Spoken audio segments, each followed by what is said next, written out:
Doctor साहब ने जो पूरा ये नेशनल डायबिटिक एजुकेटर समिट, इसमें आपको आमंत्रित किया है, इसको किस दिशा में ले जाना है, कैसे ले जाना है, कैसे आपने करना है, ये हमने एक टूल किट अभी आपके सामने जो है लॉन्च की थी।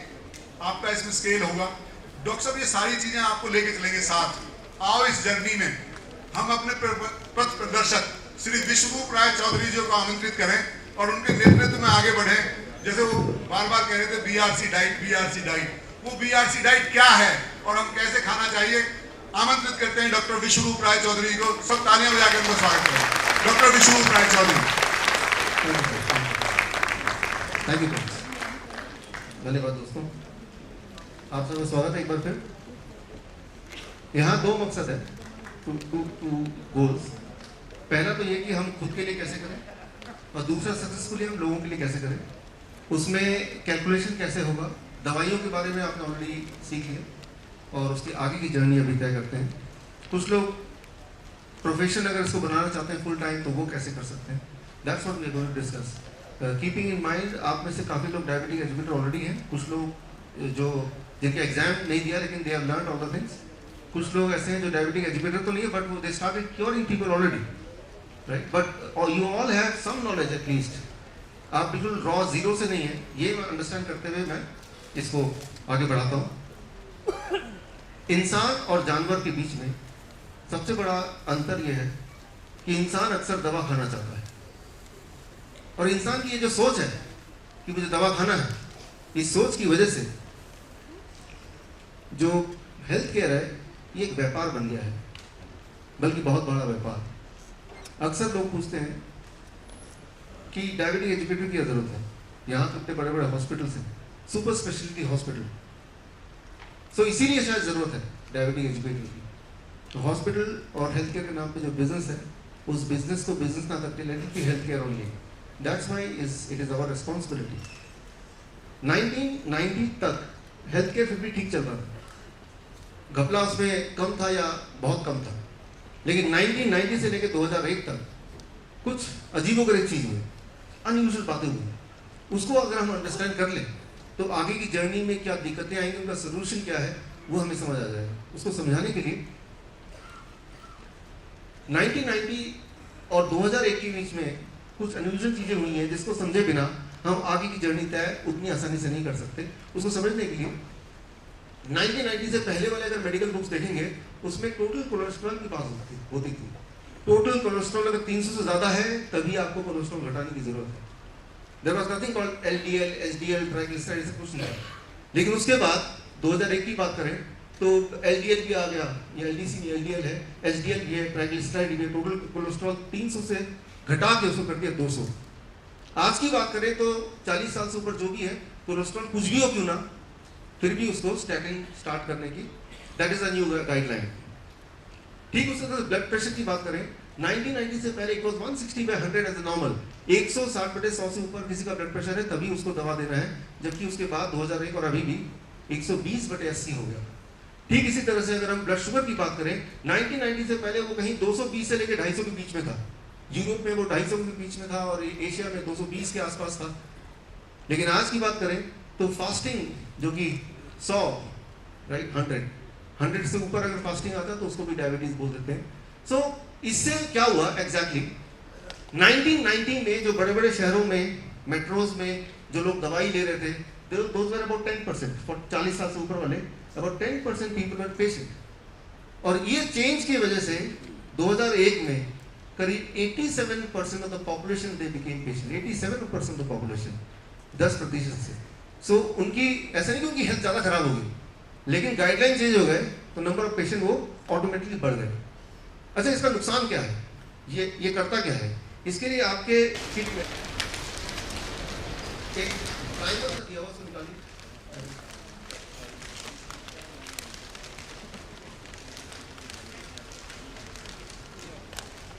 ये पेशेंट को समझाने के लिए जब आप मेरी तरफ प्रेजेंट करेंगे, कोई चीज़ प्रेजेंटेशन देंगे या आप सेमिनार करेंगे, तब ये टूल्स वगैरह आपके काम आएंगे।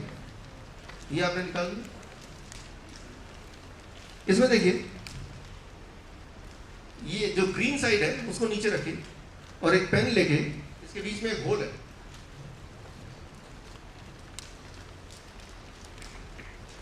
ऐसे कर लीजिए।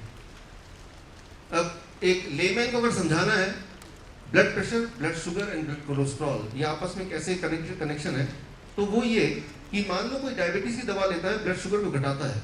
यहाँ देखिए येलो पे ब्लड शुगर लिखा हुआ है, डायबिटीज लिखा हुआ है। तो डायबिटीज की दवा जैसे ही वो लेगा, जैसे ही डायबिटीज उसकी घटेगी, आप देख रहे हैं कि बाकी दोनों कोने, एक कोना ब्लड प्रेशर का है, एक कोना ब्लड कोलेस्ट्रॉल का है, दोनों अपने आप बढ़ेंगे। अब आप देखिए, मान लीजिए कोई ब्लड प्रेशर की दवा लेता है, तो यानी कि यहाँ पे लाल वाला कोना ब्लड प्रेशर के लिए मैंने दिया है, तो जैसे ही ब्लड प्रेशर की दवा लेगा, ब्लड प्रेशर को जैसे ही वो दवा से घटाएगा, साथ ही साथ blood cholesterol and blood sugar उसका उसी रफ्तार से बढ़ जाएगा। इसका मतलब ये है कि अब मान लो उसने ब्लड शुगर की गोली ली और उसका ब्लड शुगर तो घट गया, लेकिन बाकी दोनों चीज बढ़ेगा, तो वो क्या करेगा? एक्सपेक्टेडली क्या होगा? उसका डॉक्टर क्या करेगा? उसकी भी दवा देगा। अब जैसे ही उसको घटाएंगे, अब क्या होने वाला है? बाकी दोनों दोबारा और बढ़ गए। अब डॉक्टर क्या करेगा? अब उसकी भी दवा देगा। अच्छा, फिर क्या होगा? वो घटेगा। फिर क्या होगा? बाकी दो चीज और बढ़ जाएंगे। अच्छा, अब क्या होगा? अरे डॉक्टर वही करेगा जो अभी तक कर रहा था। और ये कब तक चलेगा? ये तब तक चलेगा जब तक या तो आपके सारे पैसे खत्म हो जाए या आपकी जान ही निकल जाए। सो ये एक सिंपल प्रिंसिपल है, यानी कि किसी भी तरह से इन सारे जाल में से किसी एक जाल में अगर आप फंस जाएं, फंसा लिया जाए, बाकी दो में तो फंसी जाएंगे, राइट? उससे बच नहीं सकते। इसीलिए पूरे दुनिया में देखा गया है कि 73% of the diabetes patient they are also the patient of blood pressure as well. 73% जो डायबिटीज के पेशेंट हैं वो ब्लड प्रेशर की दवाइयाँ भी लेते हैं, या फिर वो कोलेस्ट्रॉल की दवाइयाँ भी लेते हैं। अकेले डायबिटीज का पेशेंट बहुत कम मिलेगा आपको, जो सिर्फ अकेला डायबिटीज का पेशेंट है, वो नया पेशेंट होगा फिर, राइट? सो इससे एक चीज होगी कि दुनिया में दवाइयों की सेल ट्रिमेंडसली बढ़ गई 2001 में। और उससे क्या हुआ? 2001 आपको याद होगा, रिसेशन का समय था। उससे एक अनयूजुअल बात और हुई पूरी इंडस्ट्री में। Pharma company, 10 pharma company, top pharma company का जो टोटल प्रॉफिट था 2002 का, वो 490 बाकी सबसे बड़े कंपनियों का टोटल प्रॉफिट से ज्यादा था। Can you understand, right? दुनिया के जो टॉप 500 कंपनीज हैं, उनमें से टॉप 10 फार्मा कंपनी का total profit was more than the total profit of 490 company together. ये बदलाव आया, राइट? इससे नुकसान किसको हुआ? बाकी सारे देशों में सबसे ज्यादा नुकसान हुआ भारतीयों को। 2003 की रिपोर्ट अगर देखें WHO की, 60% the world heart patients are Indians. एक बात है इंपॉर्टेंट, जब भी कोई डायबिटीज की दवा, कोलेस्ट्रॉल की दवा या ब्लड प्रेशर की दवा लेगा, तीनों में एक कॉमन साइड इफेक्ट है, he will become heart patient, he will become heart patient. So अभी की बात कर रहे हैं तो हर साल डायबिटीज की दवा के लिए, डायबिटीज की ट्रीटमेंट की वजह से इंडिया को कितना नुकसान होता है? करीब 1.5 लाख करोड़, 1.5 लाख करोड़ हर साल का नुकसान। ये कितना बड़ा नुकसान है? वो इतना बड़ा है कि इस बार का जो हेल्थ बजट था गवर्नमेंट ऑफ इंडिया का, उसको इंटू 5 कर लीजिए, 5 गुना ज्यादा। इतना नुकसान सिर्फ एक बीमारी से, उसकी इलाज से, और ऐसे कई सारे और बीमारियां हैं। तो ये इतना बड़ा इंडस्ट्री है, इतना बड़ा पावर है, इतना सारा पैसा है कि उसको, उस इंडस्ट्री को जिंदा रखना ताकि वो पावर बनी रहे, कोई कुछ भी कर सकता है, राइट? छोटा मोटा नहीं। सो मैं ये समझता हूं कि 1947 तक देश अंग्रेजों का गुलाम था, आज देश अंग्रेजी दवा का गुलाम है। तो हम आज़ाद हुए नहीं, अभी आज़ाद हो तो गए वैसे दिखने में, लेकिन अभी भी हम गुलाम हैं। तो इस गुलामी से हमें बाहर निकलना है, राइट? उसके लिए एक बार फिर से, राइट, एक जंग शुरू करनी है, और उसकी शुरुआत होगी 14 अगस्त में आपके और हमारे स्टोरी से, the success story of diabetes educator, right? So जिसमें आपके अपनी कहानी है, आपके आसपास के लोगों की कहानी है।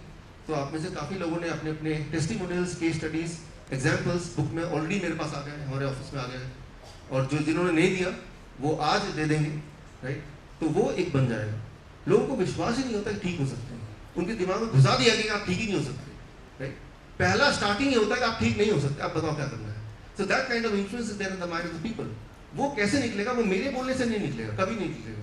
वो जिन पे फेथ करते हैं, जिन पे बिलीव करते हैं, अगर उनको देख लिया कि वो ठीक हो गए हैं, that is the only way you can influence the people, right? तो वो आप कर सकते हैं, वो हम सब मिलके ही कर सकते हैं। सो उसकी शुरुआत है आज। तो यहाँ पे इंपॉर्टेंट है कि जो भी कुछ मैं बता रहा हूँ, वो चाहे मैं आपको बताऊँ या आप किसी और को बताएं, वो उतना ही इफेक्ट करेगा, राइट?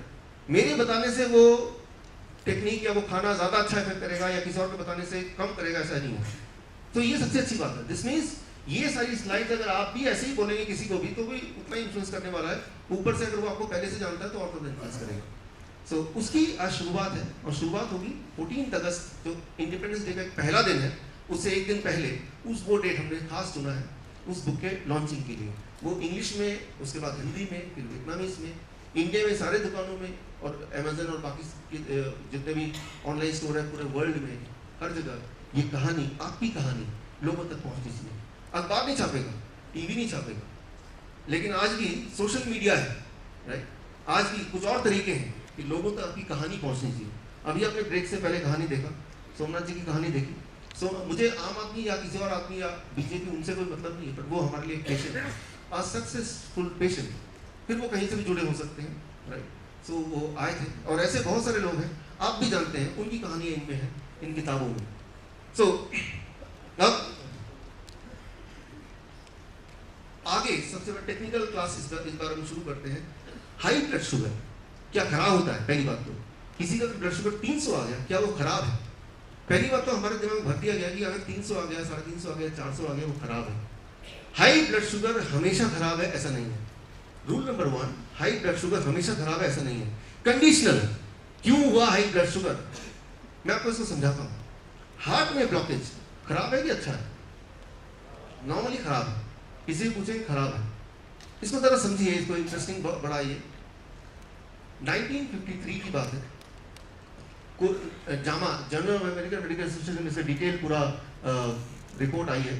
कोरिया के वॉर में यूएस के सोल्जर जो मर गए थे, राइट, यंग सोल्जर जिनकी उम्र करीब 18 से 20 साल के बीच में, ऐसे 300 सोल्जर्स के ऑटोप्सी किया, यानी कि उनके हार्ट को खुल के देखा गया, और इन 300 के 300 में पाया गया कि सबकी आर्टरीज ब्लॉक है।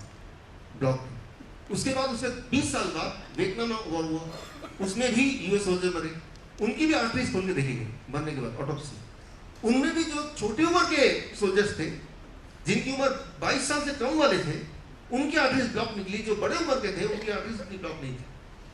तो इंपॉर्टेंट एक नई बात सामने आई वॉर के ऑटोप्सी रिपोर्ट की बेसिस पे, कि जब हम ग्रो करते हैं, ग्रोइंग एज में हार्ट में आर्टरीज में ब्लॉक होना कोई खराब बात नहीं है। ठीक उसी तरह से जिस तरह से मान लो बिल्डिंग है, बिल्डिंग में पिलर्स होंगे, वो बिल्डिंग को सपोर्ट देने के लिए है, ना कि वो आपके कोई बीच में ब्लॉक की तरह आ रहे हैं। उस पिलर को सोचेंगे ये तो यार बीच में आंगिक कर रहे हैं, या बीच में ये जगह को घेर रहे हैं, तो उसको तोड़ दें हम, उसको हटा दें हम। तो अभी वो इमारत कच्ची है, तो वो जैसे पिलर होता है वैसे वो ब्लॉकेज है। लेकिन अगर वही 18 साल का जो सोल्जर है वो कहीं आज वाले सर्जन के पास पहुंच जाए, एंजियोग्राफी करा ले, तो बोलेगा आपको तो 90% ब्लॉक है, अभी तो मरने वाले, फटाफट आप ऐसा करो बाईपास सर्जरी करा लो, या तो फिर आप एंजियोप्लास्टी करा लो। So try to understand, blockage हमेशा ही खराब होगा ऐसा नहीं है, कंडीशनल है। बढ़ती उम्र में जिन बच्चों के हार्ट में ब्लॉकेज ना हो, इस प्रकार वाले, उनकी उम्र मैक्सिमम 30 ईयर्स, 30 साल की उम्र तक उनकी मौत हो जाती है। सो ठीक इसी तरह से high blood pressure is always bad, ऐसा नहीं है, कंडीशनल। बॉडी ने कभी अगर आपका ब्लड प्रेशर हाई कर दिया तो कुछ सोचा होगा, कुछ कर रहा होगा, राइट? मान लो एक आदमी चिल्लाता है, चिल्लाना अच्छा है कि बुरा है? डिपेंड करता है क्यों चिल्ला रहा है, राइट? अगर आप बोलते चिल्लाना बुरा है, हो सकता है कि आग लगी तो चिल्ला रहा है वो, right? Shouting may not be always bad, it depends वो चिल्ला क्यों रहा है, right? Similarly high blood sugar may not be bad depending on why it is happening. कभी अगर एक आध बार हो गया तो बॉडी का वो प्रोटेक्टिव मैकेनिज्म उसी तरह से है जिस तरह से ब्लॉकेज अगर बच्चों में जो देखे जाते हैं वो, राइट? सो लेकिन अगर हाई ब्लड शुगर लंबे समय तक रहता है, महीनों महीनों रहता है, लगातार रहता है, तो वो आपके बॉडी के ऑर्गन को लंबे समय में नुकसान पहुंचा सकता है। कितना नुकसान पहुंचा सकता है? अगर किसी का ब्लड शुगर 350-400 रहता है और ऐसे 10 साल तक रहता है, तो उसके हार्ट अटैक होने के चांसेस, हार्ट अटैक से मरने के चांसेस 22% है, 22%। लेकिन किसी का अगर ब्लड शुगर बिल्कुल नॉर्मल रहता है, जिसे आप नॉर्मल मानते हैं, तो उसका भी हार्ट अटैक से मरने के चांसेस 20% है। तो कितना परसेंट फर्क हुआ? 2%। वो सारा खेल सारा वो 2% का बस। वो सारी जो दवाइयाँ इंडस्ट्री चल रही है वो 2% को बचाने के चक्कर में चल रही है, राइट? 2% कम है कि ज़्यादा है, ये क्वेश्चन मार्क है, बट अगर डिफरेंस है भी तो 2% का। तो मैं ये नहीं बोल रहा कि high blood sugar is a good thing, but I am just saying कि हाई ब्लड शुगर को इतना ज़्यादा विलेन बनाने की आवश्यकता पहली बात तो नहीं है, राइट? सो यहाँ पे एक सिंपल बात ये है जो देखा गया है मेडिकल हिस्ट्री में, जिन लोगों का ब्लड शुगर नॉर्मली हाई रहता है, अधिकतर हाई रहता है, हमेशा ही हाई रहता है, उनके बीमार होने के चांसेस बाकी नॉर्मल वाले ब्लड शुगर वाले से थोड़ा ज़्यादा रहता है। That is what is called diabetes. Diabetes कोई अपने आप में बीमारी नहीं है, वो एक कंडीशन ऑफ द बॉडी है।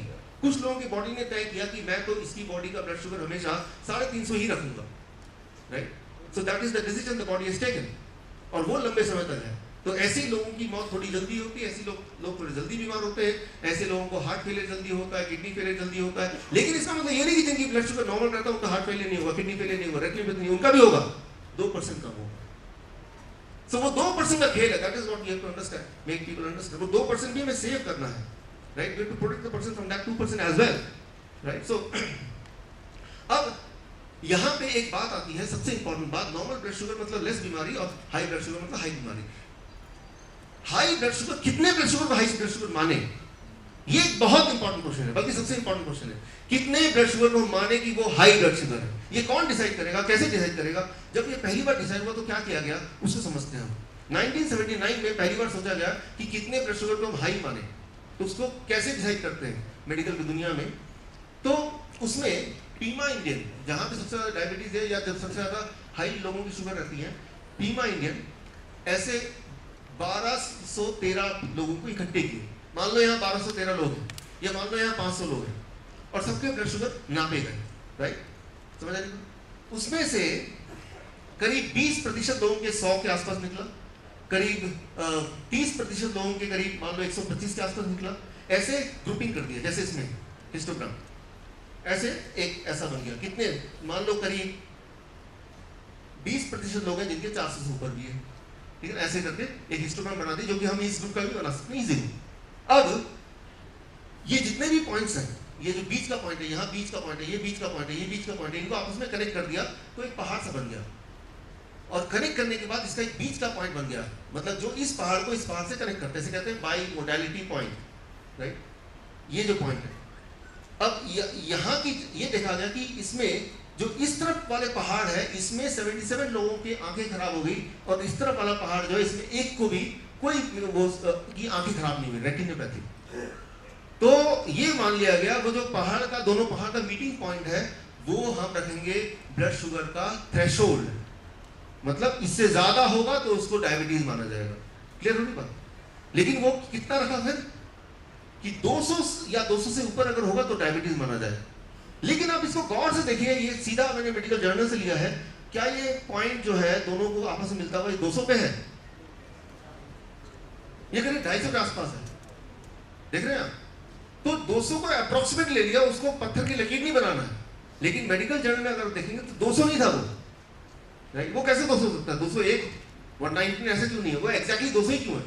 क्यों 200 सबको आसानी से याद रहेगा, चलो 200 रख दिया जाए, राइट? लेकिन रियलिटी ये है कि वो 200 नहीं था, वो 200 और 400 के बीच में कहीं यहाँ था, 200-300 के बीच में कहीं यहाँ था, ये पॉइंट है, राइट? तो इस पॉइंट के इधर वाले, इनको किसी को रेटिनोपैथी नहीं है, इधर वाले इनको, इनमें से भी 77 लोगों को रेटिनोपैथी है, सबको नहीं है, राइट? तो चलो भाई, इतने से पहले वाले तो सेफ है, तो इसको हम मान लेते हैं डायबिटीज। तो डायबिटीज की शुरुआत जो हुई वो ऐसे हुई, और आज भी जब डायबिटीज के लिए रेफर करते हैं तो वही वाले को रेफर करते हैं, कोई नया और एक्सपेरिमेंट और ट्रायल नहीं हुआ, उसी ट्रायल को ही मेन मानते हैं जिस ट्रायल की मैं बात कर रहा हूँ। अब देखिए, WHO ने ये जो 1979 में ट्रायल हुआ था, इसको अपना लिया, तो लोगों ने क्रिटिसाइज किया, भाई WHO आप अपना ट्रायल करो।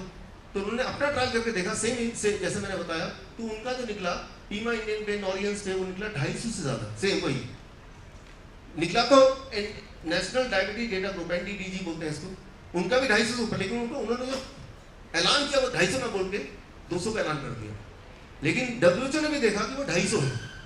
उसके बाद ऐसा कई सारे ऑर्गेनाइजेशन ने किया वर्ल्ड ओवर, उनमें से एक ऑर्गेनाइजेशन था नेशनल इंस्टीट्यूट ऑफ डायबिटीज 1982, जिन्होंने देखा कि 227 से नीचे जिनका ब्लड शुगर है उनको 0% रेटिनोपैथी है, और 227 से ऊपर जो है उनको 17% उनमें से भी 17 मतलब 100 में से 17 लोगों को ही रेटिनोपैथी का कोई साइन या सिम्टम देखा गया।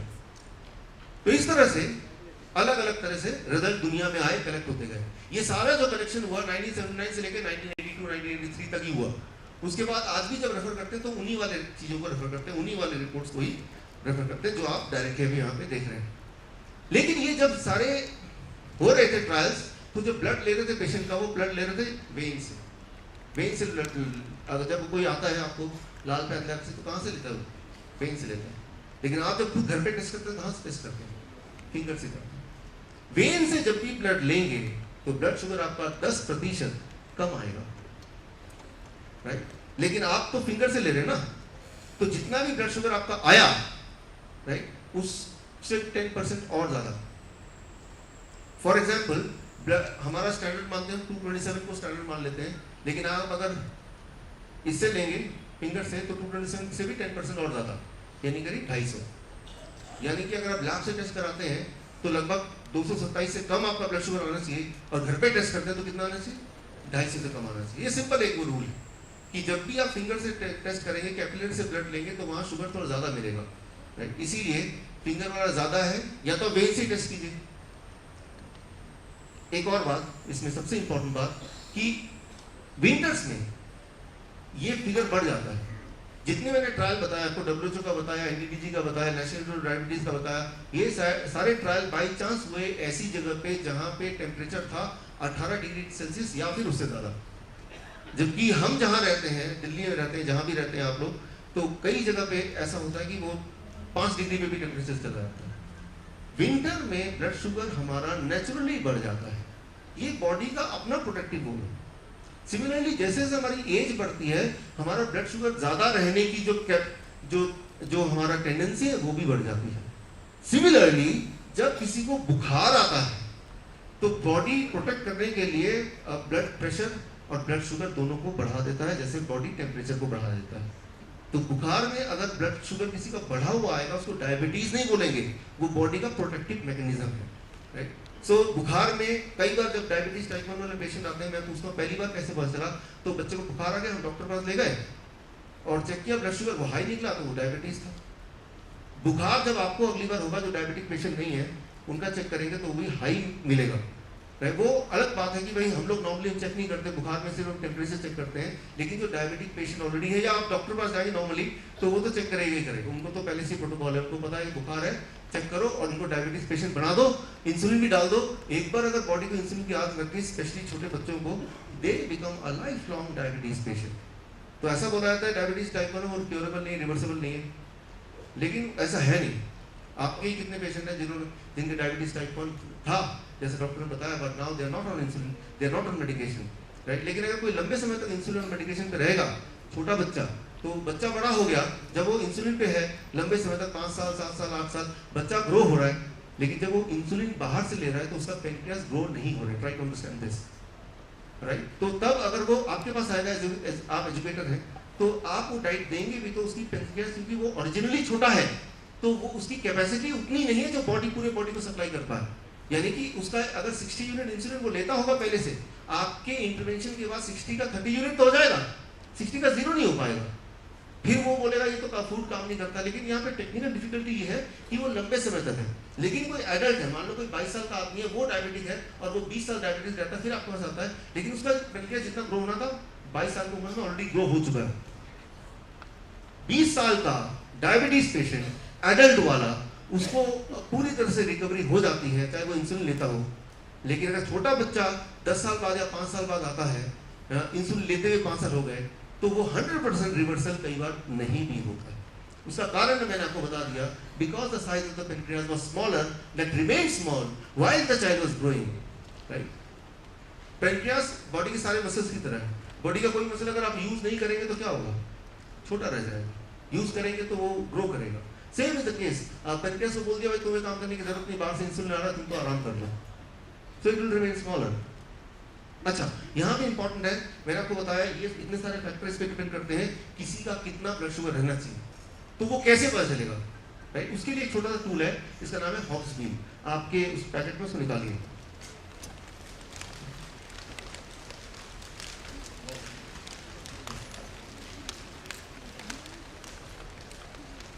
ओके, ये आपका पहला टूल है। इस टूल की मदद से आप पहली चीज, किसी का कितना ब्लड शुगर होना चाहिए उसके एज के अकॉर्डिंग और मौसम के अकॉर्डिंग कई सारे फैक्टर पे आप वो डिसाइड कर सकते हैं, उसको बता सकते हैं कैसे। स्टेप 1, ये सबके हाथ में आ गए, everybody is having it, okay.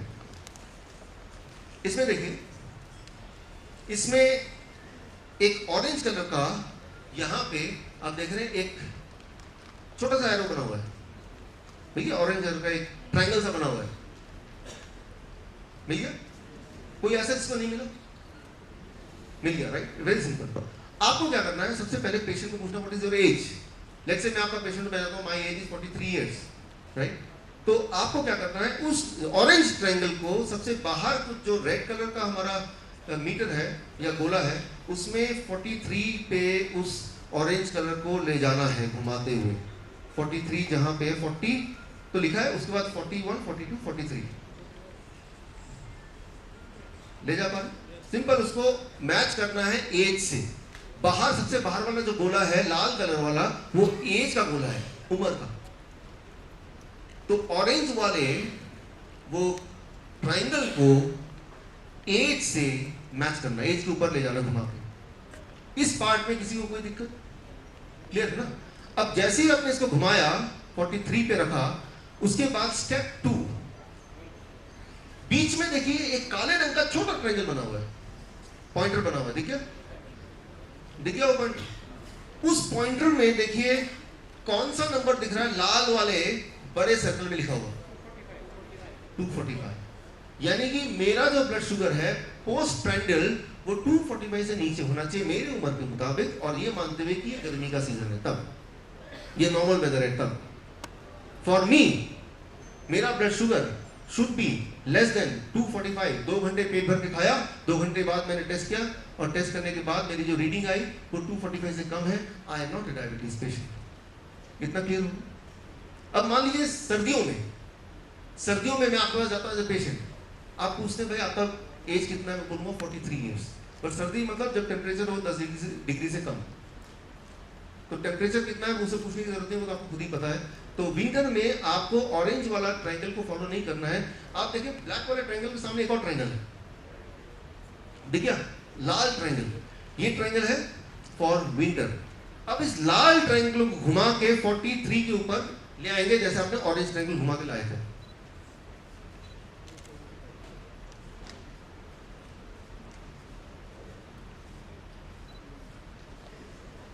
Winter में मेरा ब्लड शुगर कितना रहेगा तो भी उसको नॉर्मल मानेंगे, 270। यानी कि आप उसको बोलेंगे कि 270 से कम होना चाहिए ब्लड शुगर, तो उसको नॉर्मल है।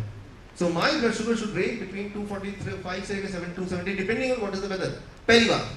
दूसरी बात, अगर कोई पेशेंट आपके पास ऐसा आता है जिसका टेम्परेचर भी ऑलरेडी हाई है, जो बुखार है, उसको बीमार है, तब भी आपको विंटर वाला यूज करना है, तब भी आपको विंटर वाला यूज करना है।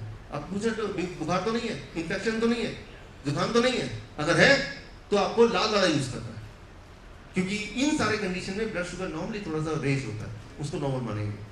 तो पूरे दुनिया के हर इंसान के हर एज ग्रुप के लिए कोई एक ब्लड शुगर स्टैंडर्ड वो कुछ हजम भी नहीं होती। जैसे हम सबके जूते के साइज अलग है, हर एक को अगर सेम ही जूता पहनाने लगे तो कुछ लोगों को फिट आ भी जाएगा, लेकिन अक्सर लोगों को हर्ट करेगा, वो जख्म करेगा। सिमिलरली हर एक का सेम ब्लड शुगर लेवल कैसे हो सकता है? तो ओरिजिनल अगर मेडिकल रिपोर्ट सब पढ़ेंगे, मेडिकल की किताबें पढ़ेंगे या जर्नल्स पढ़ेंगे, तो उसमें तो ऐसे ही है। जिनको ज़्यादा डीपली पढ़ना तो मेरी किताब है लास्ट डेज ऑफ डायबिटीज़, ये हिंदी में भी है, डायबिटीज़ के अभी लॉन्च किया था। इसमें इसका सारे जहाँ से मैंने इसका रिपोर्ट लिए वो डिटेल में है। जिनको और गहराई में जाना वो ये किताब after this you can by that. अब हम आगे चलते हैं इसमें। सो ब्लड शुगर कैसे पता करना है पोस्ट प्रेंडल, वो मैंने आपको बता दिया। खाना खाने के 2 घंटे बाद ये वाली रीडिंग आपको देखनी है। As a diabetes educator this is the first information which you have to give to the communicate educate to the people.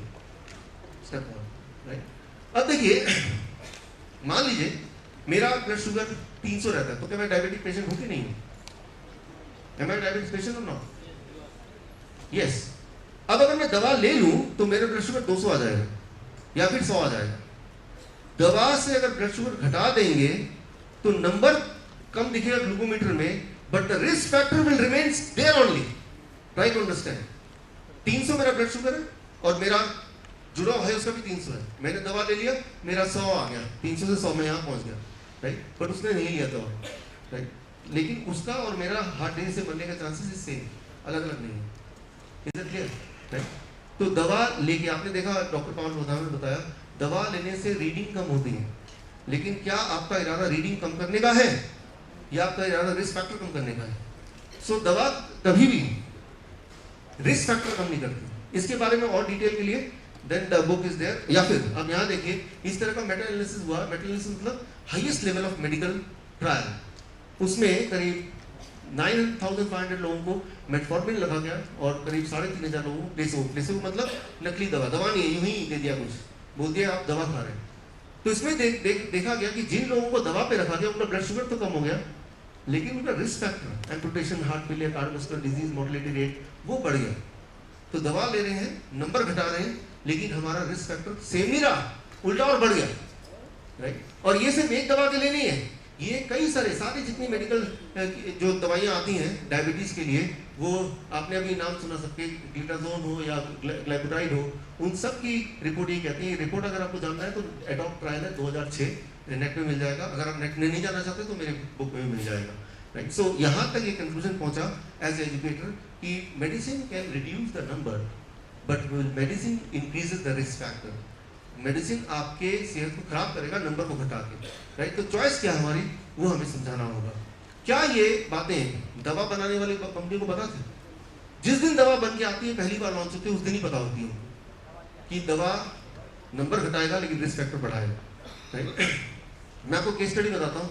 दुनिया का सबसे ज्यादा बिकने वाली दवा रोज़ाग्लिटाज़ोन 1999 में लॉन्च हुई, तभी उनको पता था जीएसके को, ग्लैक्सोस्मिथक्लाइन को, कि ये दवा नुकसान पहुंचाती है, बहुत ज्यादा हार्ट फेलियर को बढ़ा देती है, लेकिन उन्होंने लॉन्च कर दिया क्योंकि वो ब्लड शुगर को घटाती है, और डॉक्टर ने बोला ब्लड शुगर घटना चाहिए और कुछ नहीं बोला।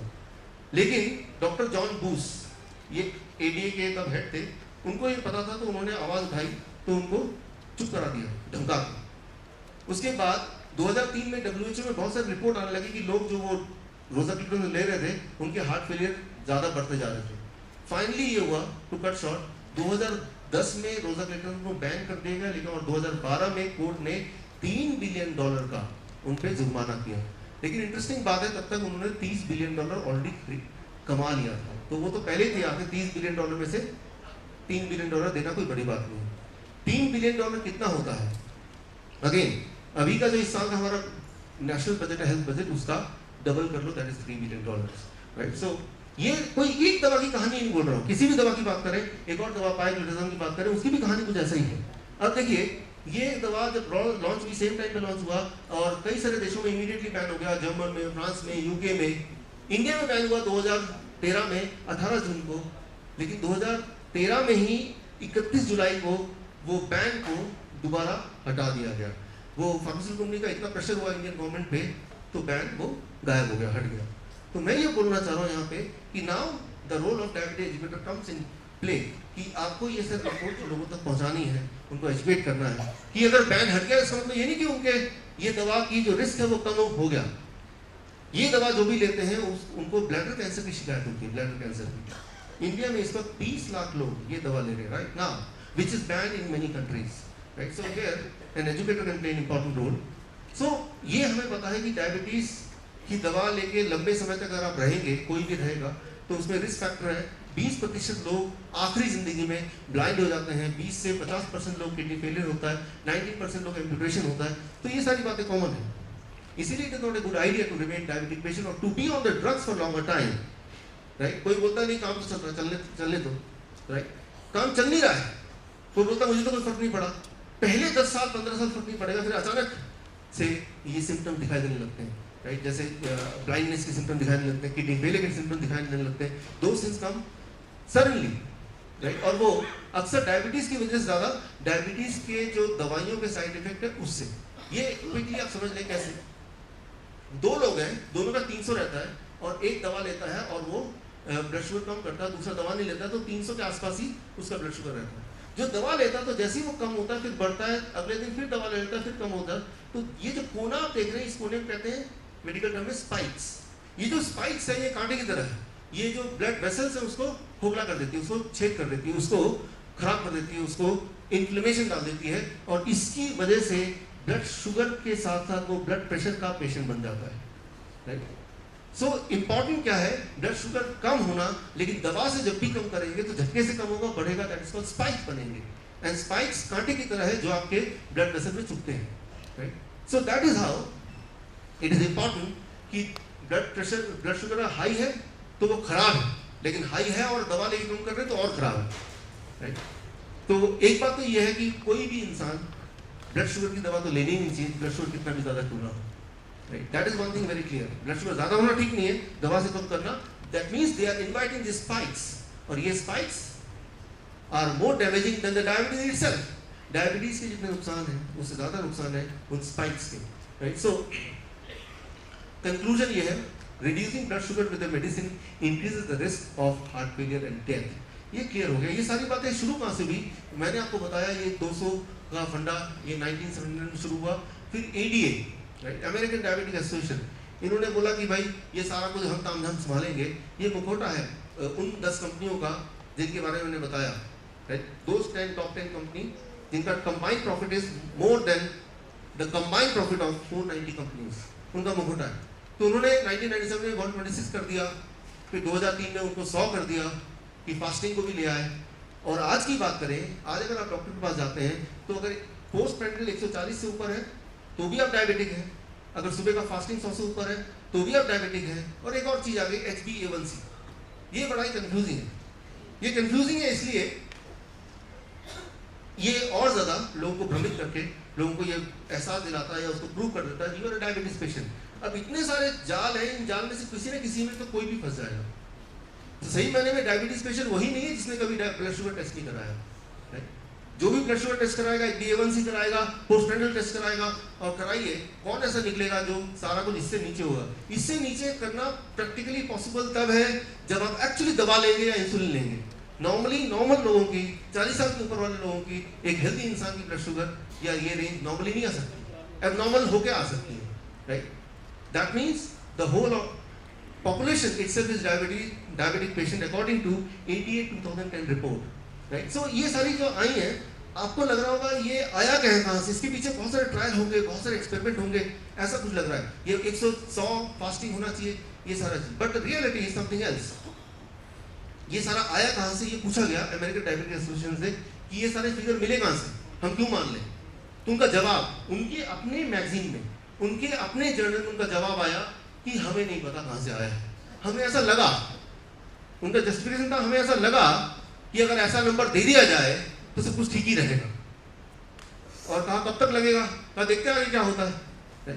तो ये रिपोर्ट, राइट, ये lowering the cut point for impaired fasting glucose, what is the evidence, what is the logic, ये जिनको एज ए एजुकेटर अगर आपको ये रिपोर्ट चाहिए तो I can send you that, या फिर आप बुक में मेरे पढ़ सकते हैं, या मैं आपको लिंक दे सकता हूँ। तो मैं ये बोलना चाह रहा हूँ कि जिस चीज को हम पकड़ के बैठे कि पत्थर की लकीर है 100 से ऊपर, अगर 101 भी आ गए तो मैं डायबिटिक पेशेंट हो गया, वो पत्थर की लकीर की असली सच्चाई ये है कि वो सिर्फ एक तुक्का है, एक नंबर है, उसके पीछे कोई बैकग्राउंड में उसको सपोर्ट करने के लिए जो मेडिकल एविडेंसेस होने चाहिए, जो एज्यूम्ड है कि जरूर होंगे, तभी तो ना वो हर जगह फैले हुए, तभी तो ना वो लोगों को बताए हुए। But the reality, the truth is there is no evidence at all, and that is being told by ADA themselves, उन्होंने कन्फेस किया। अब देखिए, एक होता है फास्टिंग ब्लड शुगर, वो कौन सा होता है, सुबह वाला, एक होता है पोस्ट प्रेंडिल खाना खाने के बाद। कौन सा वाला ज्यादा होना चाहिए, कौन सा वाला कम होना चाहिए, ज्यादा कौन सा वाला होना चाहिए, खाना खाने के बाद, नॉर्मली ऐसा होता है, राइट। लेकिन आप पाएंगे कि काफी सारे लोगों में फास्टिंग वाला ज्यादा मिलेगा। रात को खाना खाया और 1 घंटे बाद 2 घंटे बाद ब्लड शुगर चेक किया तो आया करीब 180, और सुबह उठ के चेक किया आया 200। तो मुझे पूछते हैं एजुकेटर, आपको पूछेंगे कि रात भर में मैंने कुछ खाया नहीं, शुगर तो घटना चाहिए ना, उल्टा बढ़ कैसे गया। एक तो आंसर ये कि हो सकता है आपने सपने में कुछ, या आप नींद में आपने कुछ खा लिया हो। But the reality is, try to understand, सुबह वाला बढ़ा हुआ आना इज नॉर्मल। कैसे, मैं क्विकली समझाता हूँ। सुबह पूरी रात भर नहीं खाया, आपके ब्रेन को पता आपने खाया नहीं, आपको ये, आपके ब्रेन को ये पता सुबह जब उठेंगे आपके बॉडी को बहुत काम करना है। सुबह उठने से पहले आपका ब्रेन आपको, लिवर को बोलता है कि भाई ये उठेगा और खाना तो खाएगा नहीं, काम करने लगेगा, तो लिवर के अंदर ऑलरेडी स्टोर्ड ग्लूकोज होता ही है। तो लीवर आपके ब्लड सर्कुलेशन में थोड़ा शुगर छोड़ देता है ताकि उसको यूज करके आप ताकतवर फील करें, और जब तक आप ब्रेकफास्ट नहीं कर रहे तब तक उस शुगर से अपना काम चला। तो लिवर आपके फेवर में आपकी मदद करने के लिए शुगर बढ़ा दिया, उसी को आप बीमारी बोल रहे हैं। Try to understand this. पूरे दुनिया में 55% लोगों का सुबह वाला ज्यादा होता है और पोस्ट प्रेंडल कम होता है, राइट? तो ये जो एक मिथ है कि सुबह वाला कम होना चाहिए और रात वाला ज्यादा होना चाहिए, इसको भी आपको ब्रेक करना है, ब्रेक दिस, राइट? सुबह वाला ज्यादा भी हो सकता है, कम भी हो सकता है। सुबह वाला मिसलीडिंग होता है। कई लोगों के ब्रेन कोऑपरेटिव नहीं है, लिवर कोऑपरेटिव नहीं है। कई लोगों का ब्रेन कोऑपरेटिव है, लिवर कोऑपरेटिव है, राइट? सो वेदर और नॉट आपको जो करेक्ट डायग्नोसिस है उसके लिए HbA1c को नहीं देखना, उसके लिए फास्टिंग नहीं देखना, सिर्फ खाना खाने के 2 घंटे बाद अब बॉडी का स्टेटस क्या है, दैट इज ट्रू। और वो कितना ब्लड शुगर होना चाहिए उसके लिए you have to see this. So अब करना क्या होगा, what we have to do? Diabetic तो हम लोग हैं, जो पेशेंट की बात कर रहा हूँ, करना क्या है? आपको करना वही है जो सिरेजेवो के वॉर में हुआ था 1992 में। 1992 से 96 के बीच में क्या हुआ कि जब ये वॉर हुआ तो वहाँ के रेजिडेंट को खाना पीना बंद करा दिया गया। उनके खाना पीना बंद हो गया, उनका दूध बंद हो गया, उनका मीट बंद हो गया, उनका जो सप्लाई है शुगर का, सॉल्ट का बंद हो गया, बिस्किट बंद हो गया, सारा उनका बंद हो गया। उनको अपने घर पे गार्डन बनाना पड़ा, उनके घर पे उनको वेजिटेबल उगाने पड़े, उसको खा के वो 4 साल रहे। एक बदलाव आया, पूरे शहर में डायबिटीज पेशेंट खत्म हो गए, मेडिकल जर्नल रिपोर्टेड है। और ये कोई पहली बार नहीं हुआ, इससे पहले भी वर्ल्ड वॉर 2 में, वर्ल्ड वॉर 1 में द सेम थिंग हैपेंड कि उस शहर में, डेनमार्क में, नॉर्वे में सप्लाई ऑफ द फूड, दूध बंद कर दिया, मीट बंद कर दिया, लड़ाई के चक्कर में बिस्किट्स वगैरह सारे पैक फूड की सप्लाई बंद हो गई। और फिर वहाँ के रेजिडेंट को वहाँ जो अपने गार्डन में उगा सकते हैं उस पर ही जीना पड़ा, पत्ते खा के, फल खा के, सब्जी खा के, लोकल जो मिलता है। एज एन रिजल्ट मेडिकल जो रिकॉर्ड्स कहते हैं इन दोनों देशों में डायबिटीज खत्म हो गया, फिनिश। अनदर एग्जांपल, ये एक जगह है अंडमान निकोबार में, यहाँ पे जारावास लोग रहते हैं। जारावास मतलब आदि मानव, आज से 50,000 साल पहले जो रहते थे उसी तरह का एक ट्राइब रहता है। तो वहाँ जाने का मुझे मौका मिला, इस जनवरी में गया था, तुषार भी गए थे हमारे साथ, तुषार है। सो वहाँ के लोग ऐसे दिखते हैं आदि मानव की तरह। तो वहाँ एक डॉक्टर, इंडियन गवर्नमेंट की तरफ से रिक्रूटेड डॉक्टर, उनका नाम है RC कर, 20 साल से उनके बीच में रहते हैं, उनकी भाषा सीख ली उन्होंने। मैंने उनसे पूछा कि यहाँ कोई डायबिटीज पेशेंट है? कहा यहाँ कभी कोई डायबिटीज नहीं देखा, हाई ब्लड प्रेशर नहीं दिखा, हार्ट डिजीज नहीं दिखा, हार्ट अटैक नहीं दिखा, कैंसर नहीं दिखा। मैंने कहा इनका डाइट क्या है? वो सिर्फ फल और सब्जी खाते हैं, क्योंकि उनको गाय पालना नहीं आता, तो दूध पी नहीं सकते, उनको कुकिंग नहीं आता, आग बनाना नहीं आता, वो बिल्कुल वो कपड़े भी नहीं पहनते। वो इंडियंस हैं लेकिन वो आदि मानव है, 50,000 साल पहले जैसे आदि मानव हुआ करते थे वैसे। There is no diabetes right now, अभी की बात कर रहा हूँ मैं। तो ठीक इसी तरह से पूरी दुनिया में 7 ऐसे सिविलाइजेशन है जहाँ पे कोई डायबिटीज नहीं, कोई हार्ट डिजीज नहीं, कोई कैंसर नहीं है। ये आपके सामने है, आज की तारीख में 100 साल जीते। तो वो सब क्या करते हैं, अगर वो हम करेंगे तो कुछ समय के अंदर डायबिटीज गायब, हार्ट डिजीज गायब, कैंसर गायब। तो क्या करना है अगले 3-4 मिनट में मैं वो बताने वाला हूँ। फॉर दैट ये आपके हाथ में, ठीक है? How to calculate the amount of food. अपने पेशेंट के लिए कैसे कैलकुलेट करेंगे कितना खाना आपको खाना है, जिससे वो खाना दवा की तरह काम करेगा and he will be cured of the disease. That food will work as a medicine. तो इसमें स्टेप 1, पहला स्टेप, मान लीजिए मैं पेशेंट हूं आपका, तो क्या करेंगे, आपको हाइट लेना सेंटीमीटर में याद रखिए, और वेस्ट लेना नाभि से पूरा सर्कल बना के सेंटीमीटर में, इन दोनों को मल्टीप्लाई करेंगे। मल्टीप्लाई करके आएगा एक फिगर, इसको राउंड फिगर कर लीजिए, 13,840। राउंड फिगर क्या होगा, 14,000 लगभग। हाँ, क्लियर है ये बात? First step 14,000। अब देखिए इसमें जो ऑरेंज वाला स्केल है जो ब्लिंक कर रहा है उसको देखिए, उसमें 14,000 ढूंढिए ऊपर की तरफ, देखिए, राइट? अब आप एक मिनरल वाटर की बोतल ले लीजिए घर पे, इसको काटिए ऊपर से, और इसको आप रख के ये 1400 कहाँ पे आता है उसको मेजर कीजिए। इसको अगर जमीन पे रखें तो 1400 कहीं यहाँ पे आएगा, क्लियर है ये बात? उसको आप टिक वहां पे निशान लगा दीजिए। और वो एक्चुअली कितना सेंटीमीटर है नीचे से ऊपर तक, how many centimeter are there, उसके लिए आप यूज कीजिए ग्रीन वाला scale. Use the other scale, the green scale, patient's scale. Patient's scale is the green scale. ये तो ग्रीन स्केल में कितना सेंटीमीटर बता रहा है? 14,000। How many centimetre? 15 के आसपास है, राइट?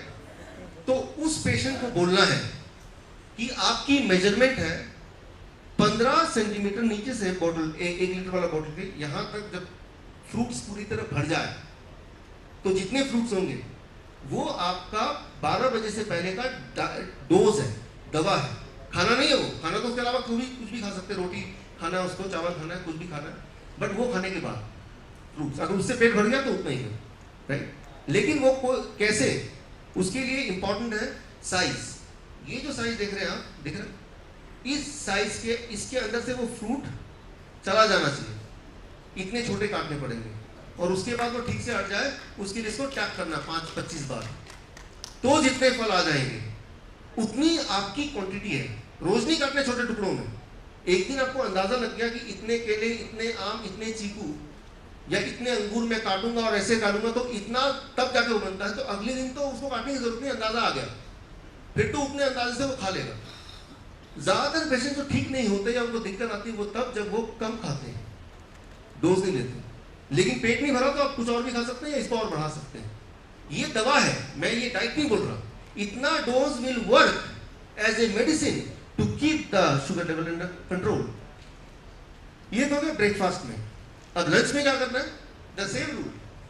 लंच में 4 तरह के फ्रूट की जगह आ जाएगा 4 तरह के रॉ वेजिटेबल। प्री लंच में बोलता हूँ, लंच से पहले 4 तरह के कोई भी कच्चे सब्जी ले ले जो कच्चा आप खा सकते हैं। खीरा है, ककड़ी है, मूली है, गाजर है, टमाटर है, शिमला मिर्च है, मटर है, जो भी आप खाना चाहते हैं उसके साइज काट लीजिए छोटे छोटे, उसको फिर इसमें डालिए और देखिए कितना सेंटीमीटर था मेरे केस में, 15 हो गया। और मुझे आइडिया हो गया कि मैं इतने शिमला मिर्च, इतने गाजर, इतने मूली काटूंगा तो वो 15 होता है। अगले दिन से मुझे काटने की जरूरत नहीं, अंदाजे से हो जाएगा।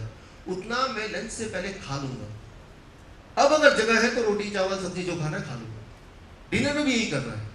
अगर ऐसा किया with this quantity, so from that day, first day, second day के अंदर या थर्ड डे के अंदर अंदर इंसुलिन है, दवा है, उसको या तो ड्रास्टिकली कम करना पड़ेगा या पूरी तरह छोड़ना पड़ेगा।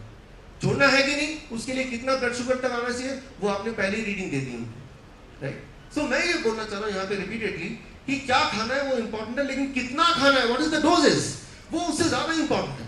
कई बार पेशेंट आएंगे बोलेंगे आपने जो बताया था मैं तो वही खा रहा हूँ, बट इंपॉर्टेंट ये कि कितना खा रहे हैं आप, राइट? तो fruits in the breakfast till 12 o'clock, lunch and dinner में 4 टाइम रॉ वेजिटेबल, जिसमें लंच एंड डिनर में दोबारा 15 सेंटीमीटर तक आपको लेना है, राइट? अगर कोई मोटा आदमी मिलता है, ओबीस मिलता है, डायबिटीज टाइप 1 मिलता है, राइट, तो उसको क्या करना है, उसका एक और स्केल यूज करना है, दैट इज रेड स्केल। लाल वाला स्केल भी उसको यूज करना है जो ज्यादा बड़ा पेशेंट है, जो ठीक नहीं हो रहा, लाल पेशेंट। अब देखिए लाल में देखिए मेरी गिनती कितनी थी, 14,000। लाल में 14,000 देखिए, तो उतना अमाउंट 14,000 लाल का जो है उतना अमाउंट दोबारा से टिक कर दीजिए उसके लिए, इतना 14,000 इतना हो जाएगा ना लाल में, रेड कलर में, इतना उसको रेसिपी लेना है लंच और डिनर में। गार्डन ग्रीन डिलाइट, वो क्या होता है मैं आपको समझा रहा हूं।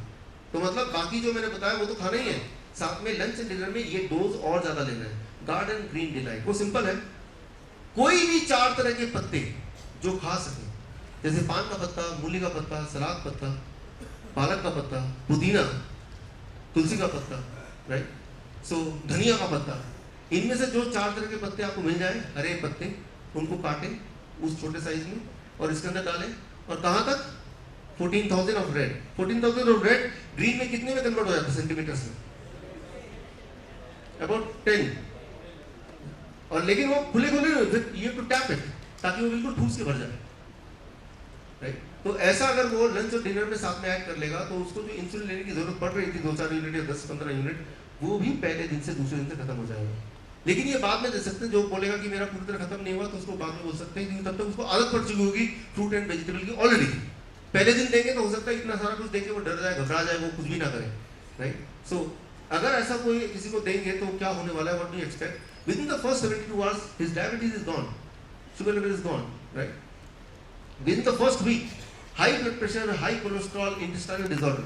यहाँ पे कुछ पेशेंट आए थे इंटेस्टाइनल डिसऑर्डर के लिए, भी कुछ बैक स्टेज में मिले थे, बोल रहे थे 15 साल से मुझे सफर कर रहा हूँ, चाहे 15 साल से या उससे भी ज़्यादा से, एक हफ्ता करेंगे तो इंटेस्टाइनल डिसऑर्डर मतलब किसी को अगर इन्फ्लेमेशन है, किसी को अल्सर है, किसी को घाव है, किसी को पेट दर्द रहता है, किसी को पेट साफ नहीं होता, कॉन्स्टिपेशन होता है, 1 वीक. अगर ओबीज है, कोई मोटा है बहुत, तो 1 महीने में 10% वेट रिडक्शन की एक्सपेक्टेशन हो सकती है उसमें. 10%. अगर वो 100 kg का तो 1 महीने कितना हो जाएगा? 90. फिर अगले 1 महीने में दोबारा 9 kg कम, अगले 1 महीने में 8 kg कम, यानी कि 3 महीने करेगा तो उसका स्टेबल वेट आ जाएगा. एक बार स्टेबल वेट आने के बाद then he will be on the normal weight, फिर और नहीं घटेगा. लेकिन ये उनके लिए होगा जो ज़्यादा मोटे हैं. ओके, अब यहाँ से जब घर जाएंगे तो आपको क्या करना है? Step 1, try it according to, try it on yourself first. पहले खुद पे ट्राई करके देखिए, आपको कॉन्फिडेंस आएगा, तभी आपकी बात लोग मानेंगे, तभी आप उनको कन्विक्शन से समझा सकते हैं. पहला स्टेप. दूसरा स्टेप,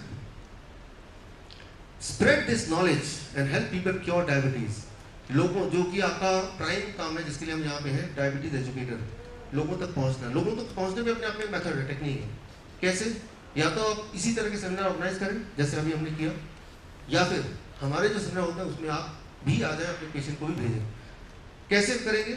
अगला सेमिनार हमारा 14 अगस्त को है, हाई कोलेस्ट्रॉल और मेडिकल फ्रॉड. ये पासेस आपके पास है ऑलरेडी, आपके पैकेट में इस तरह के पासेस हैं. Do you have it?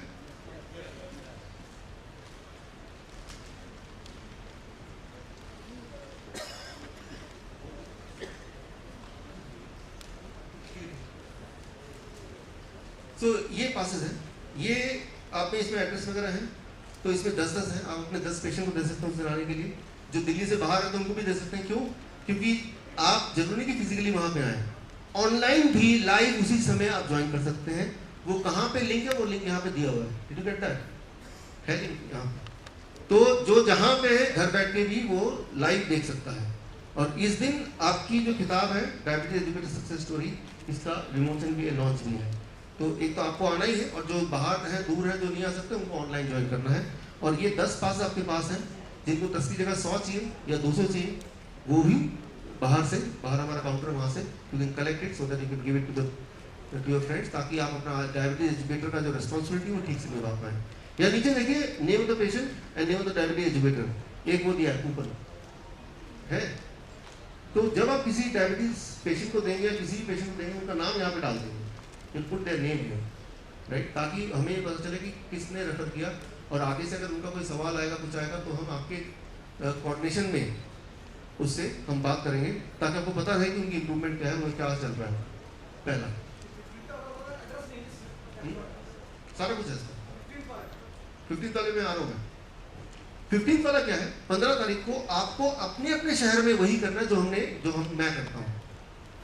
आपको स्टेप 1, ये वाले पासेस आपके पास है, एक सैंपल है इसका, लेकिन इसका 50 सैंपल, अगर 100 जितने पासेस चाहिए वो बाहर से ले सकते हैं.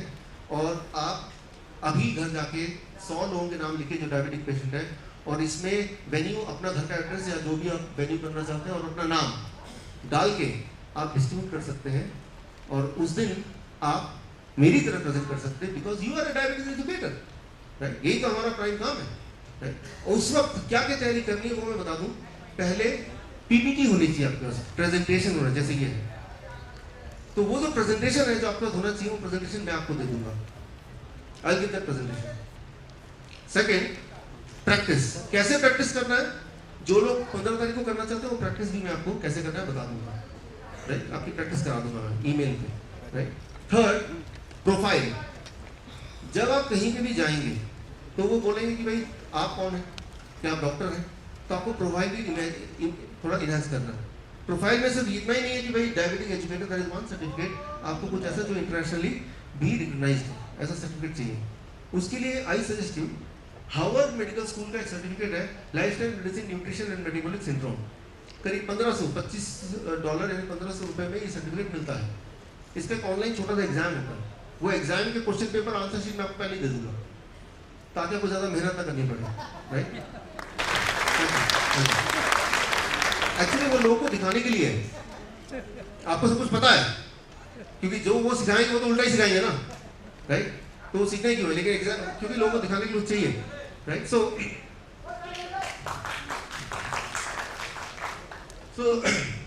इसके अलावा आप जैसे हमारी कमलम्मा मैडम अभी मई में गई थी हो ची मिन्ह शहर, या सचिन फुल्लर आते हैं, राइट? या आप भी गए थे वियतनाम, या कृष्णन राजू 3 अक्टूबर को आपको यहाँ पे आपको अवार्ड दिया गया था। इस तरह का आपको कुछ ना कुछ प्रोफाइल आपको बढ़ाना चाहिए। वो एक दिन में नहीं होगा, but when you keep on working तो प्रोफाइल अपने आप बढ़ेगा, right? Indo Vietnam medical board की तरफ से ऑनर अपने आप आपके पास आएगा। सो इस तरह से हम इसको आगे बढ़ाएंगे। तो अभी आपको क्या करना है राइट नाउ, अभी we are coming to the closure of this event, what we have to do. इसके बाद एक और इवेंट है तो किसी और का, इसलिए हमें अभी खाली करना पड़ेगा, हमारा टाइम यही खत्म होता है। लेकिन अभी आपको कुछ करना है इसके बाद, what all you can do. आप में से वो लोग जिनको बुक्स वगैरह खरीदने, शॉप्स वगैरह खरीदनी है, तो जो किट है, आज हमने एक किट लॉन्च की है, this called diabetes educators tool kit. ये उनके लिए है जो इसको एज ए प्रोफेशन बनाना चाहते हैं। For them it is very important. आप में से कुछ लोग मुझे पूछा कि इससे हम how to convert that into profession. Socially तो हम कर रहे हैं, लेकिन प्रोफेशनली करें तो कैसे करें ताकि इससे थोड़ी आमदनी भी बढ़े।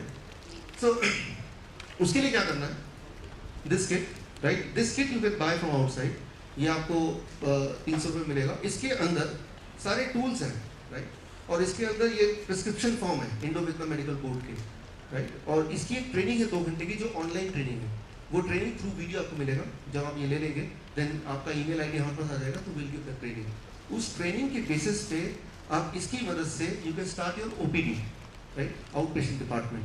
मतलब 200 रुपये फीस लेके आप ये प्रिस्क्रिप्शन दे सकते हैं। और उसके बाद अगर पेशेंट कुछ सवाल पूछेगा, बिकॉज जो पेशेंट आएगा वो किडनी का भी होगा, हार्ट का भी होगा, कई सारे और भी पेशेंट दवाई लेता होगा, उसके लिए ये प्रिस्क्रिप्शन पे एक नंबर है। हर एक प्रिस्क्रिप्शन अपने आप में यूनिक है। The prescription itself is unique. उसके ऊपर IBM भी नंबर है।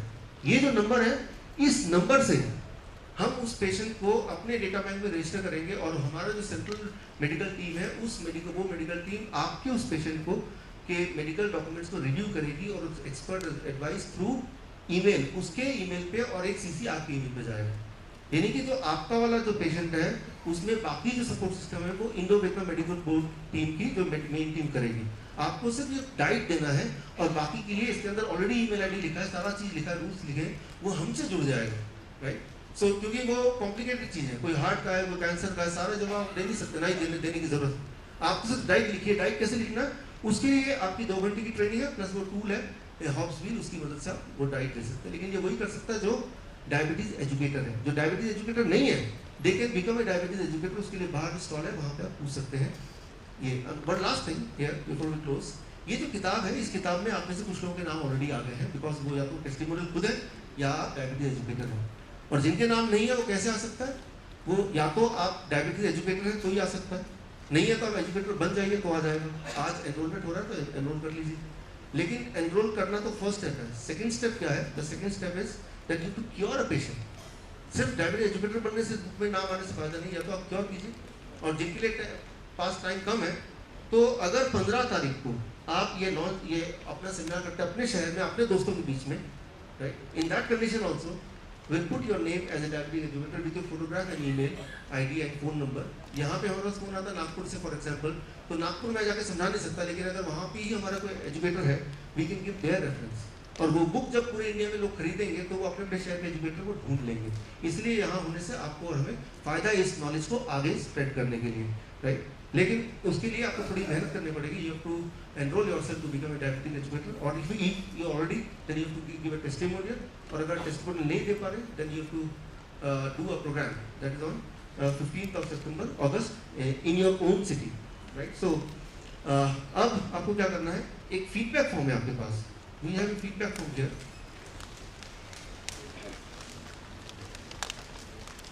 ये डायबिटीज एजुकेटर के अलग है और नॉन डायबिटीज एजुकेटर के अलग है। सो जो डायबिटीज एजुकेटर और ये जो भी फीडबैक फॉर्म है, ये फीडबैक फॉर्म भरेंगे आप। भरने के बाद बाहर आप लंच काउंटर पे इसको सबमिट करेंगे। जब से इसको सबमिट करेंगे तो इसके एक्सचेंज में यू गेट द लंच वहाँ पे आपको आपका अरेंज है, राइट? तो ये सबमिट करना आपके लिए बड़ा ज़रूरी है, इसलिए हमने इसको लंच से जोड़ दिया है, right? Sorry for that. While enjoying your lunch, and with that we come to the end of today's Diabetes Education Summit. All the best. I'm going to meet you on the lunch.